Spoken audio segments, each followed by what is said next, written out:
really talked about it much, and but I wanted to talk about it now. I would rather do this in a circumstance where you could call in and give me your thoughts on the four candidates.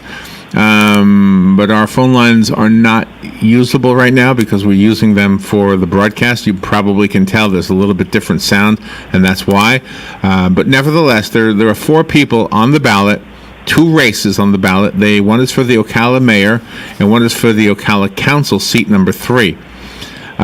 So let me tell you as much as I can. Oh my gosh, this is going to be hard without information. If you go to votemarion.com, by the way, you'll find information on the candidates, but it's not really policy information as much as how much money was raised and that sort of thing. So let me first go to Mayor Gwynn, to his Facebook page, because that's what he's using. So I'm just going to read some of his posts, and maybe it'll give us an insight. We already know and love Mayor Kent Gwynn.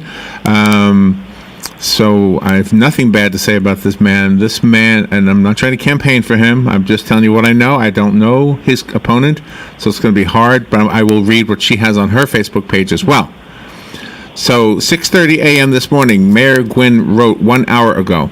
6:30 a.m. this morning at Ocala Electric. Our workers having breakfast before they head out to work. He posts a picture of lots of men and women eating breakfast because they have a job to do, and that's to get electricity back to Ocala. Yeah. Okay? And the mayor was there. He didn't need to be there, but he was there. Yes. That says a lot about this man.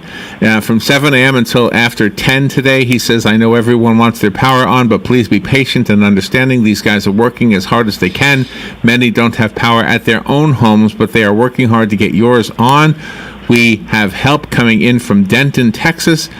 Those guys rolled in at 2:22 a.m. They start work at around 10 a.m. this morning. My power is out also, he writes, so we're all in this together. So some really nice things have been written about Mayor Kent Gwynn. Again, I'm not campaigning for him. I'm just telling it like it is. And if I don't know something about the other candidates, it's because I really don't. I don't know much about... I know a little bit about Jim Hilty. He's a nice guy too, by the way. Yeah. 21 hours ago, so this would have been yesterday, he writes, I went to Church of Hope to assist with getting 300 medical special needs folks settled that were moved from Bellevue Middle. Also getting another shelter prepared for general population to stay post-hurricane. Our police officers are checking houses to make sure they are okay to go home from shelters. In addition, we are getting power restored. And then again, he mentions the folks from Denton, Texas that are coming in to help with the electricity. So there you go. There are some things, give you a little bit of an insight into our current mayor. Here's a letter from a Facebook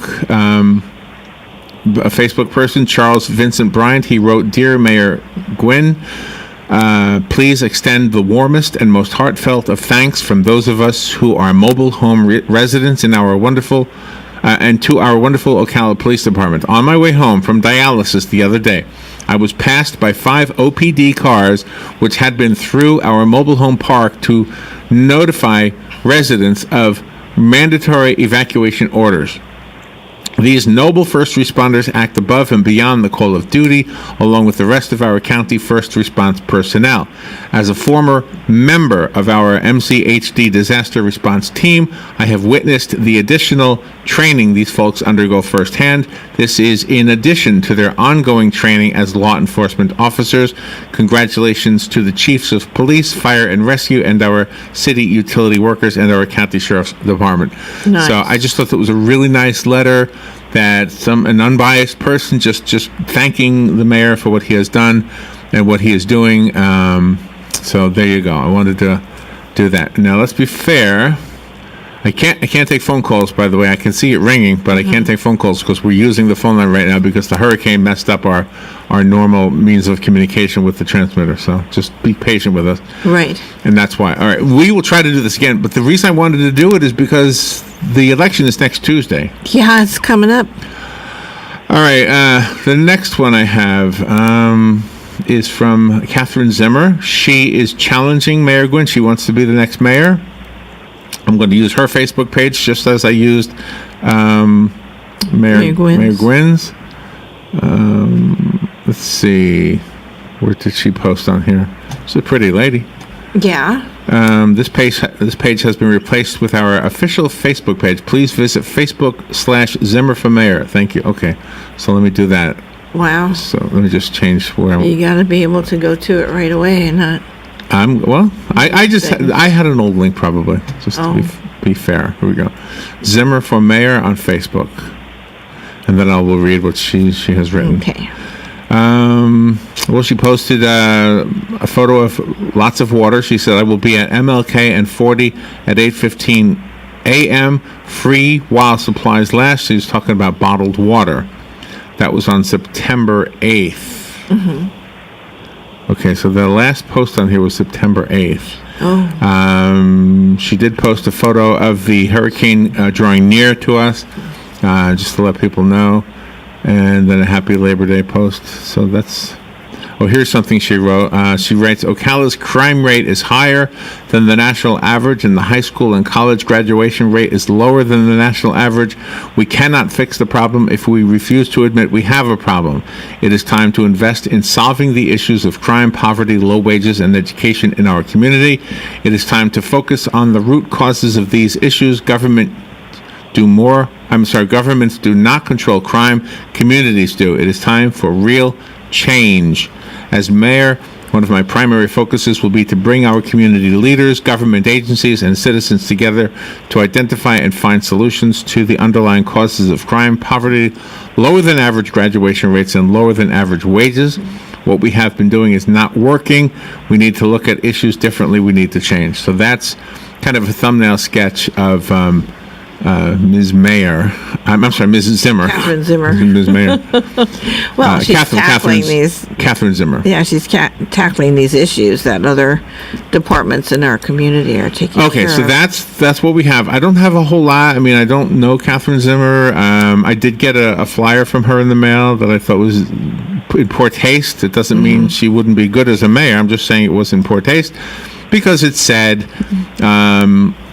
old politicians or something to that effect are like old diapers. You should change them for the same reason because they're full of what. Yeah. Okay. I just thought, come on, that's we don't. She's got to prove that too. That just doesn't. Go We need. with her. I think I have great respect for Mayor Gwynn, and I respect what Ms. Zimmer is saying.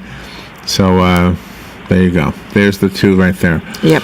All right, let's see. What else do I have here? I have Justin Grabel and James Hilty. James is the current councilman on seat 3 for the Ocala City Council, and Justin Grabel is his challenger. Let me go to Justin first. And again, they don't have websites. They have Facebook pages that they're using to help us understand who they are. And this is what he writes. I have done my best to keep this campaign focused on the issues, and I will continue to do so because that is what this election should be about. Many of you know how frustrated I have been with the type of race Councilman Hilty is running. Recently, he has produced a series of advertisements claiming to debunk the very real budget problems I have raised over the last few months, and has even called my analysis fake news.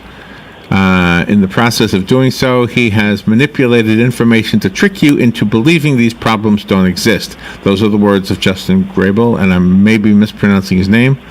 He writes, the issues I have raised come directly from the city's budget. They are real. I have spent a lot of time attending budget workshops, council meetings, and reading through the city's budgets. That is why I decided to run for city council in the first place. The problems I saw screamed for someone to step up and take action. You don't have to take my word for it. I encourage everyone to do their own research. The link below, I'll tell you what it is, will aid you in that research. And as you'll see, the numbers come directly from the city of Ocala. The link is ocalafl.org. And then go to budget documents. Okay. ocalafl.org. All right, so there's Mr. Hilty's opponent for city council seat number 3. He's a good-looking guy too. Not that should matter. No, but some people are, very James outside. Hilty, one of the nicest guys ever. And again, I can only comment on personal interaction with people who I've had personal interaction with. And the 4 of these, I've only had personal interaction with Mayor Gwynn and with Jim Hilty. Jim is a nice guy. I mean, how else can I say it? He's just Yeah. a nice guy. I consider him a fair guy. He's involved with the Civic Theater. He loves community. So let me read you what he writes. He writes, I echo the sentiment of this editorial. Okay, I'll have to read the editorial. Okay. Awesome job was the title of the editorial in the Star Banner. Had the writer had my perspective behind the scenes, I think he would have been even more impressed. Our government starts preparing for events like Hurricane Irma years in advance. The things we can't plan for, such as our community's large-heartedness and obedience to rules put in place for their protection, are the things that spur me on to serve this community. The editorial, probably by Brad Rogers, I'm assuming. I don't know. I clicked on the Star Banner link. Let's see. But it looks like it's congratulating the city for doing a good job, which I agree. Here's what the editorial says. If all there was to report about how Marion County responded to Hurricane Irma was that there was no serious storm-related injuries or deaths, we would declare the community's efforts an unmitigated success. But despite that impressive record, there is so much more to say about not only our first responders, but our schools, businesses, churches, indeed our neighbors. In 2 words, awesome job.